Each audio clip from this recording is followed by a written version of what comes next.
Warning: this podcast features graphic content that may not be suitable for all audiences. Listener discretion is advised.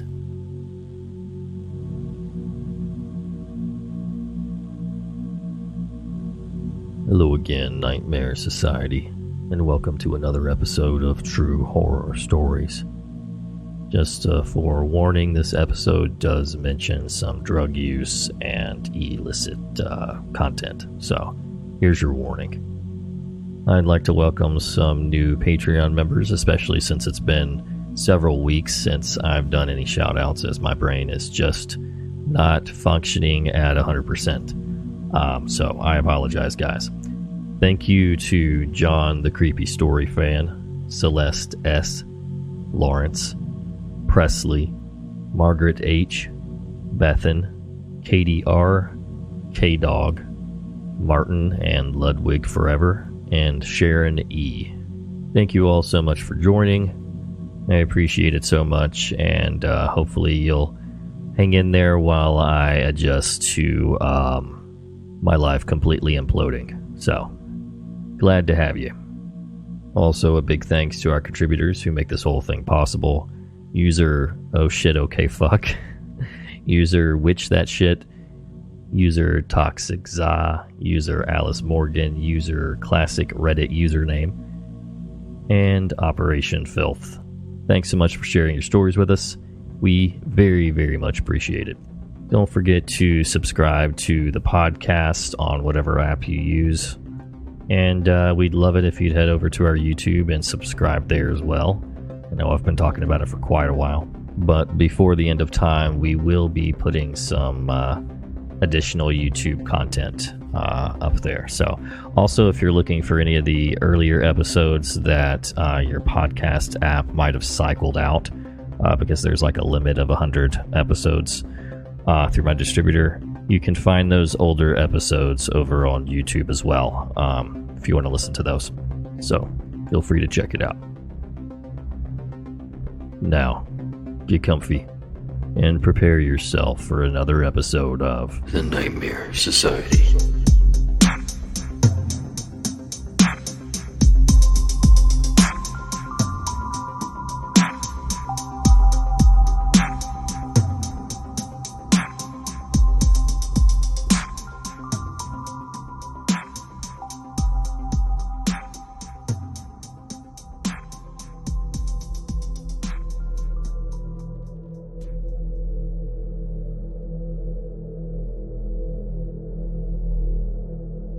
This happened on December 21st, 2016.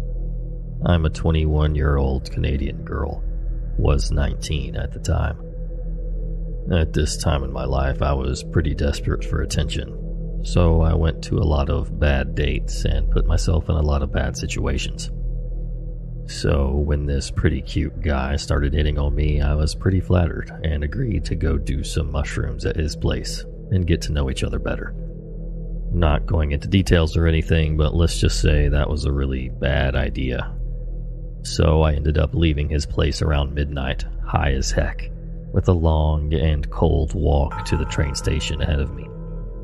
It really didn't bother me though, to be honest. I was just happy to be out of that situation and on my way home. I also really enjoyed the cold and had done mushrooms many times by this point and was really enjoying the walk. It was just a straight walk of mostly residential streets until you came to a busier street that leads to downtown. It separates the residential streets from the mall that I worked at the time, and a Wendy's that was closer to the lights where I had to cross. Just beyond the mall is the train station. You have to walk either through the mall parking lot or through a field where the old high school used to be in order to get to the train station. So I got to the lights and was waiting to cross. However, it was quite late and the light was taking what I felt like forever to change. That's when a big blue pickup truck came driving down the road away from downtown. It slowed right down as it passed me before speeding off.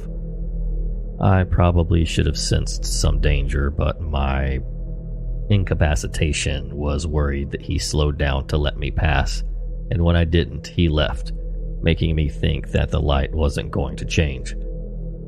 I then noticed that the same blue truck had pulled around the block and was now sitting in the parking lot of the closed Wendy's. Now I realized that something was wrong. The light finally changed and I walked across the street. I planned on just walking past it and going through the mall parking lot to get to the train. I kept my head down as I walked. The man in the truck yelled something at me as I walked past. I looked up, and in my state, I thought it was a regular customer of mine as I worked at that mall. I raised my arms up in the air like, "Whoa, you got me." But as I approached the truck, I realized how wrong I was. This was a completely different person, and I was now at the side of his truck in an abandoned Wendy's parking lot. I just stared at him. I could feel someone staring at me from the back seat of the truck, right behind the driver's seat, but there was no one in the front passenger seat. The driver smiled and asked me things straight out of a PSA. Things like, "What part of the city do you live in? And do you live alone?" I was being polite and actually answered his questions truthfully, because for some reason I thought he was a cop. I mean, that had to be why his questions were so forward, right? He obviously knew I was high and was trying to make sure I got home safe, right? Wrong. In a matter of maybe 5 minutes, he knew what part of the city I lived in, that I lived with my dad, and that I planned on taking the train home. It wasn't until he straight up asked for directions to my house that I played dumb and said that I didn't know. He kind of raised his eyebrow at me and said, "So you don't know where you live?" I kind of laughed and was like, "Nope, I guess not," and I walked around the back of his truck, headed for the field to get out to the train station, and he pulled away. I had to cross a small street to get to the field. I noticed further down the street was the truck parked facing me, and I looked at it. It inched forward a little to make it seem like he was leaving. I turned around and kept walking.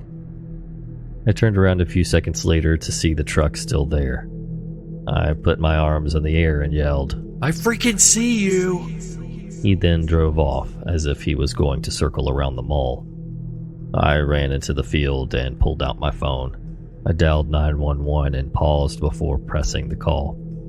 I was clearly high on drugs, and there was a good chance that I wouldn't be taken seriously.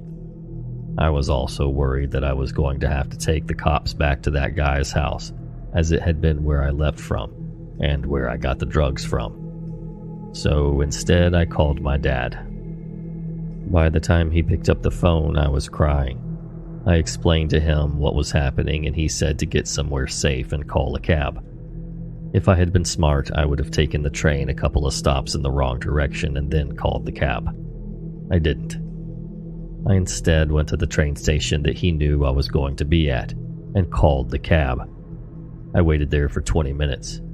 I kept peeking out to see if he was there, but I didn't see him. My cab arrived and I got in and told them where to go. I was looking behind us the entire time. Just before we made it to downtown, I noticed that a large truck was behind us, but I couldn't see the color until we turned, and the truck turned behind us. It was, of course, blue. I started freaking out and I begged the cab to pull over. He did so reluctantly, and the blue truck slowly rolled by, and then turned the corner like he was going to drive back around the block. I yelled at the driver to start going again, and he did so, very annoyed. I finally did make it home and collapsed on my bed in tears. I didn't leave the house for 2 days, terrified that he was driving around my neighborhood looking for me. I did see him in his truck one more time, but it's not really worth mentioning. Please be safe, everyone. There were so many things I could have done to prevent this from happening, but I was too high and dumb to think straight.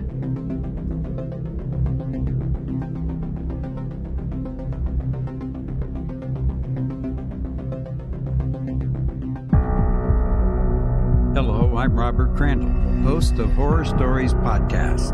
On my podcast, I read horror stories by Edgar Allan Poe, like The Telltale Heart, The Premature Burial, and others. or H.P. Lovecraft, like Dagon, the music of Eric Zahn, The White Ship, and many others, plus stories of horror, murder, the macabre, and ghost stories and vampire stories.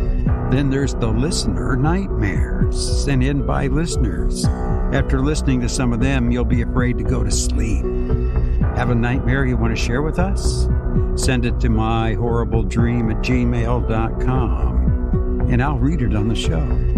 The easiest way to find the show is to search my name, Robert Crandall Podcast, or visit horrorstoriespodcast.com. I hope to be with you soon.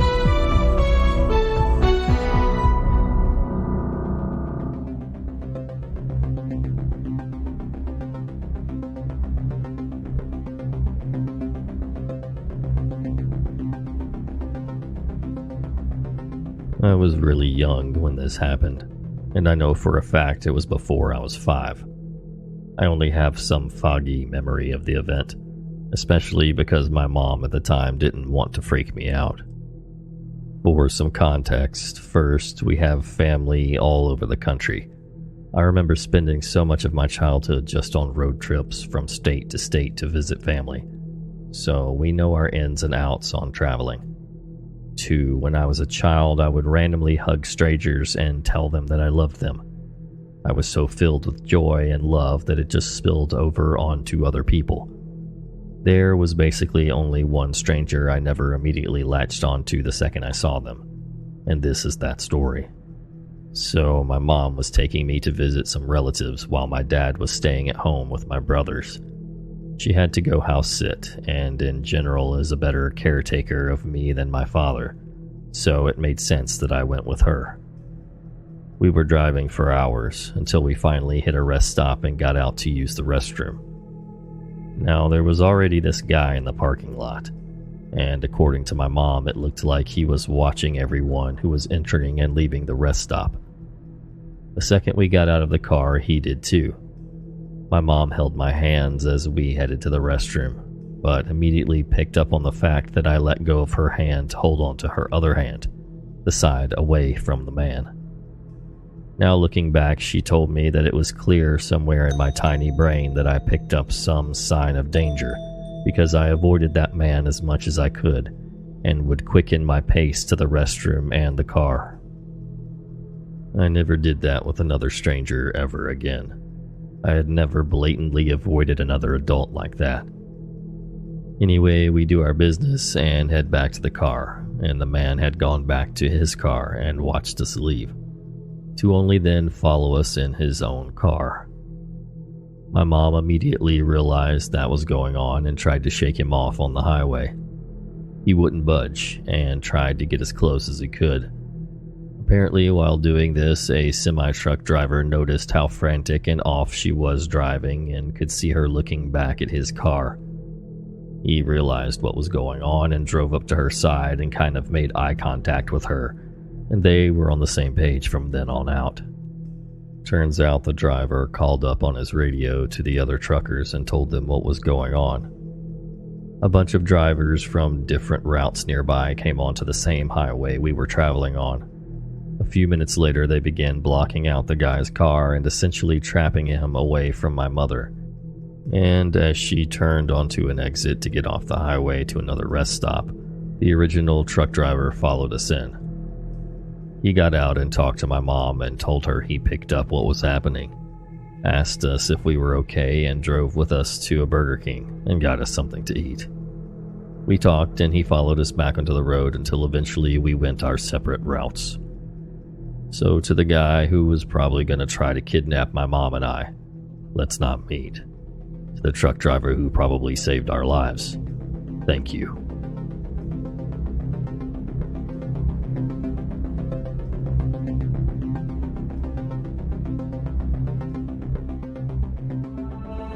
When you think of the Midwestern United States, what comes to mind? Strong work ethic, family-oriented, and church on Sundays. Monsters of the Midwest are 2 born and raised Midwestern Scorpios that are here to shed light and truth on America's heartland. We talk nature, nurture, and even the planetary alignments that paint out the gruesome timelines of the events we've come to know. What goes on inside a killer's mind? How do we get sucked into that cult? And what made that Midwestern housewife snap? 2 cups murder, 1/2 cup deception, a tablespoon of manipulation, and a dash of religion are the only 4 ingredients you'll need for the secret family recipe for a Midwestern casserole. And like my mom always said, remember the code of the Midwest. Don't talk to strangers. Don't go anywhere alone. Lock your damn doors. And as always, we'll see you next Tuesday.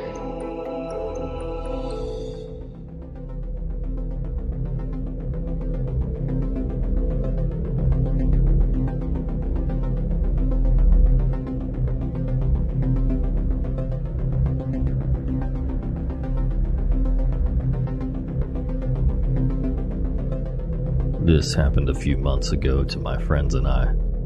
We are university students in Cape Town, South Africa. So when we aren't trying to get through the semester, we like to let our habits get the best of us and go out for drinks. On this night, we had just finished what felt like an extra long day at university and decided to head to a bar about 5 minutes from campus for some much-needed stress relief. The evening was going well, although a bit slow. It was enjoyable with everyone having a drink and getting a bit restless. So, me being one of the more outgoing ones in the group, I suggested we head to the pool bar not far from where we were. Everyone agrees and we get our stuff to go. We all jump in my car and we get to the bar. But being a Thursday night, parking was scarce. I finally managed to find a spot about a block away from the bar, but on a secluded side street. I should also mention that this bar is in one of the sketchier parts of town, but it's normally quite safe due to the amount of nightlife associated with being so close to the university. We walked to the bar and no one really felt uneasy, nor did anything happen to make us feel that way, which was quite surprising.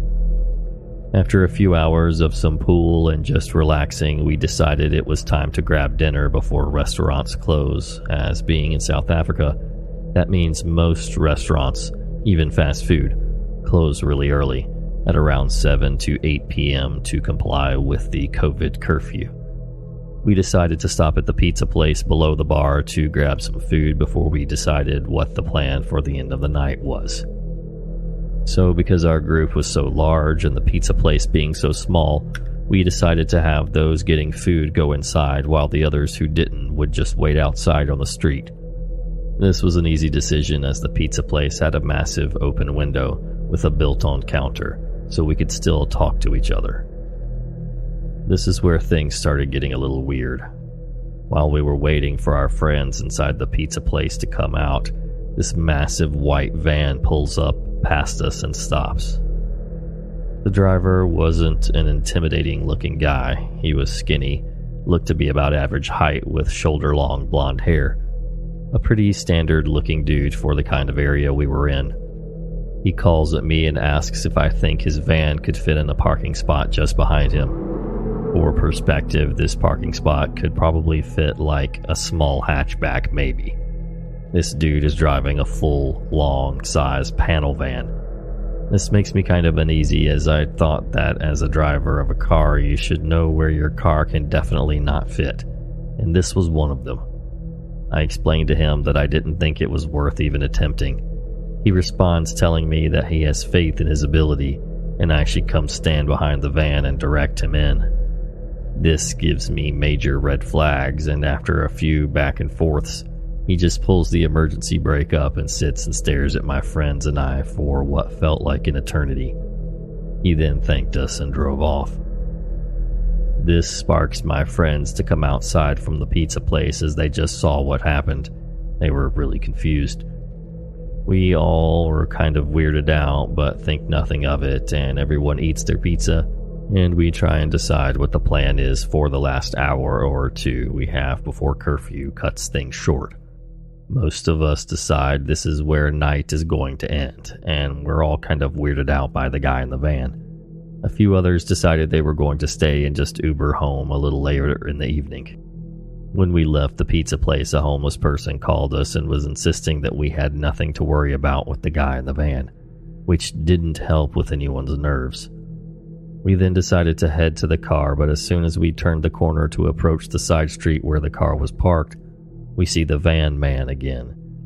This time not quite so happy as he seemed in his encounter earlier. I made a cheeky comment about him finally finding a parking spot he could fit in while we were walking past each other, and he just stared at my friends and I, not breaking eye contact, even when we passed him. I turned around to see if he was still looking. He was. But as we turned the corner of the side street with the car, I saw it, and my heart sank. The van, horribly parked half on and half off the sidewalk, the back door slightly open. Upon seeing this, I turned around and see the van man is now walking towards us. But he said something that confused me at first, but immediately made sense after. He said, "Hey, please just watch my car." Which confused me. But when he said that, 4 men sat up from leaning on the wall next to it and began following us. My friends and I were slightly ahead of them, so we were trying to discuss the game plan, because it was obvious if we did nothing, something horrible was going to happen. My friends start walking faster and I remain at the same speed, frantically searching my pockets for my car keys, all the while shouting at my friends to wait up and asking what the rush was. All in hopes that the guys behind us, who were gaining on us, were oblivious to us knowing they had sinister intentions. As soon as the car came into view, we booked it, jumped in and drove away. But we were only seconds from not being that lucky. After locking the car doors, I saw the men surrounding the car. As I was backing out, I saw a 5th man by the van at the bottom of the street. I still have no idea what their intentions were that night, if they were to rob us or just beat us up or worse. I don't really like to think about how lucky we were that night. When you're out, no matter how innocent an interaction is with someone, always pay attention to the little things. So to the man in the van that me and my friends saw that night, can we please not meet again?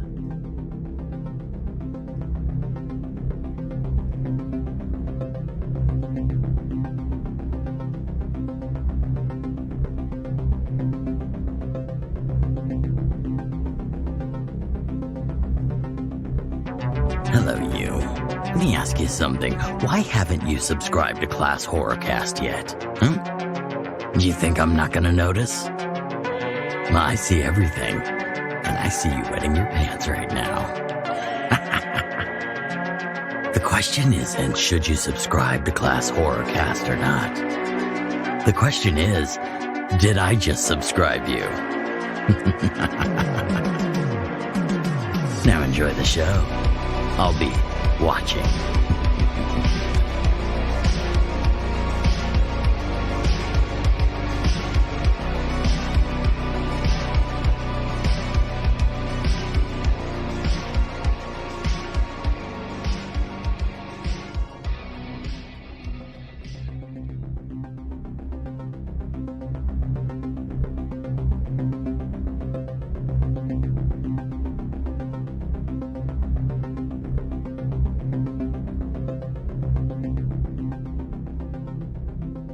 This happened when I was in Venezuela during a research project there. I study conflict zones, so I was in one of the no-go areas in western Venezuela, according to the UK government, and lived there for just over a month. Because of the embargo, there are major food shortages, so I'd have to make the trip to town from my rural house every day to buy food, because in Venezuela, you only buy what you absolutely need in one go because everyone needs food for that day, not just you. Now, one of the major rules is don't get a taxi except from a taxi stand. So I was walking around looking for one because my usual one is closed. And I get lost. This was my first week there, and I'm lost in San freaking Cristobal, land of ransom kidnappings of Westerners. I have red hair and very pale skin and clearly am not Venezuelan. So when I see a taxi, I hail it and jump in the thing. It's only once he gets going that I realize the entire interior of the passenger door is stripped. No handle, no window crank, no nothing. Proper Bundy style. I actually had been to see Bundy's car in DC. Then he stops and picks up 2 other dudes and drives in totally the wrong direction, and I start swearing in Spanish and demanding he take me home. He ignored me and eventually pulled into a side alley. All I can think about is these ransomed Westerners and how my mother can't pay a ransom, and my university made it clear before I left on my fellowship that they would not. So I very slowly raise one side of my skirt and show them the 8-inch buck knife I have strapped to my leg and say, "I have 3 more of these, and a gun," which was a lie, and 6 years of Krav Maga martial arts. I told them I was MI6 and that my government would come for me, obviously a lie, and repeat calmly that it would be a very good idea on his part to take me home. He took a deep breath, slowly put the car in gear, and complied. Never have I been so glad that my traditional Venezuelan house had bars on all the windows.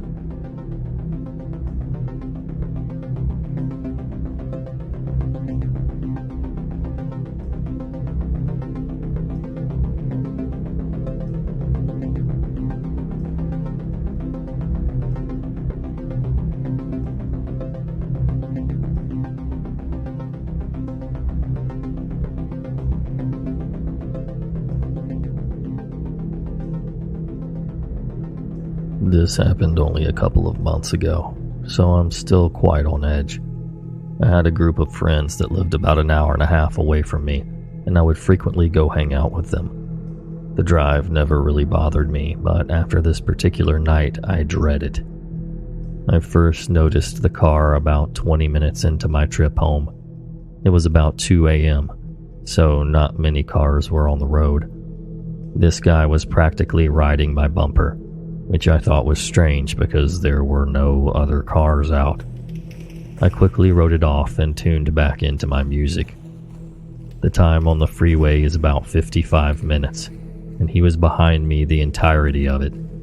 When I saw he was getting off at the same exit, I got a little anxious, but I told myself I was just being paranoid.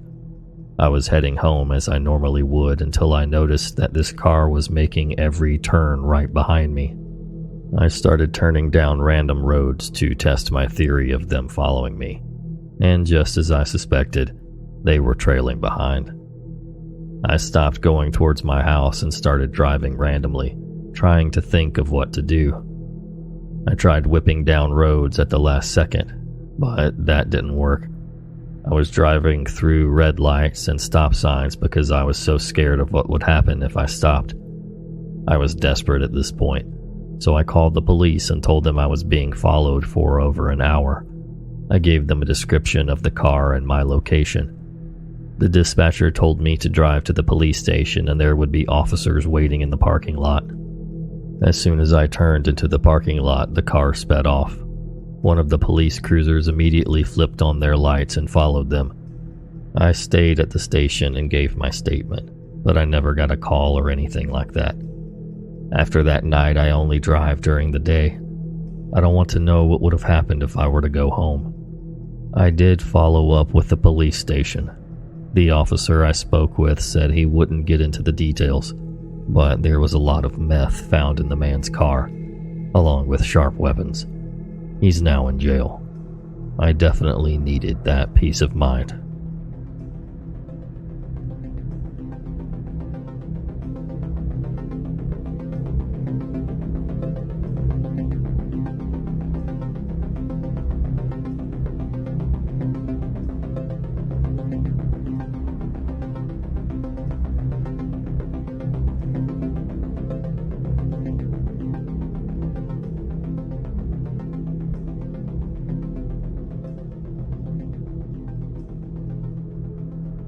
Sally is a lifelong family friend of my mom's, and this story happened to her.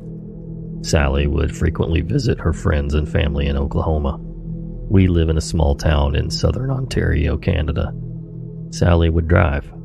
Sally would drive straight 20 hours at least overnight to get from our town to another small town. She did this simply to save money and obviously wanted to arrive as soon as she could. Now that you have my prelude, here's the story. About 30 years ago, she decided to head south on a visit. No big deal. She's done this a few times. So she packs up and heads out. At some point after driving about 14-15 hours, she started getting pretty tired. Being that it was in the 1980s, it was a little safer. She decided that she would stop at a rest stop. It was more of a traveler's stop, my mom said, to sleep for a little bit and resume her driving first thing in the morning. She parks in a very well-lit and busy rest stop. She parks right by the lights and felt at ease because there was an abundance of travelers stopping and going. She gets out for a little bathroom break, comes back and settles in her car. About then, an RV pulls up beside her and an elderly couple get out. The man asks her about coming from Canada. They strike up a little conversation. Nothing odd. The couple talk to Sally for a bit. They tell her they are driving up from the south, going north, and just needed to have a sleep for the night. They wanted to talk because they were unsure if a rest stop was okay to stop at, but with seeing Sally there, it put them at ease. They say good night and good trip, and the couple went back into their RV. Sally locked her doors and went to sleep. 2 or 3 hours later, Sally woke up with a really unsettling feeling. She looks around. Nothing. A few people going in the stop. Parking lights are all on. She assumes she's feeling bad because she's tired and a car isn't the best to sleep in. After 10 minutes or so, she said that this feeling actually got worse, and it was a jarring, queasy, uneasy feeling. She sits back and tries to shrug it off. This did not work, and apparently she had every red alarm and instinct telling her that she needs to go. She panics, starts her car, and peels off. She doesn't care where, she just knew she had to get away from there. So about 20 miles down the road, she finds a motel and gas station/restaurant stop. She decides to see if she can get her room for what little money she had. She converses with the person in charge. He cuts her a deal, as he doesn't want a young woman driving alone at night. She gets a key, pops in her hotel room, and sleeps for the night. No issues at all, in peace. Around 9 a.m. she wakes up, showers, changes clothes, and decides to relax for a few. She turns on the TV, and what was actually on it gave her chills. There was a breaking news story about an elderly couple killed in the middle of the night.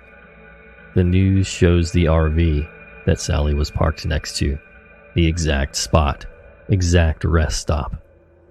She sees the fast food drink cup she dropped on accident that rolled under her car. Sometime during the night, a man broke into their RV and killed them, then left, presumably right before Sally had left. The man was never caught. Since then, she's always stopped at hotels for the night and completely avoids rest stops.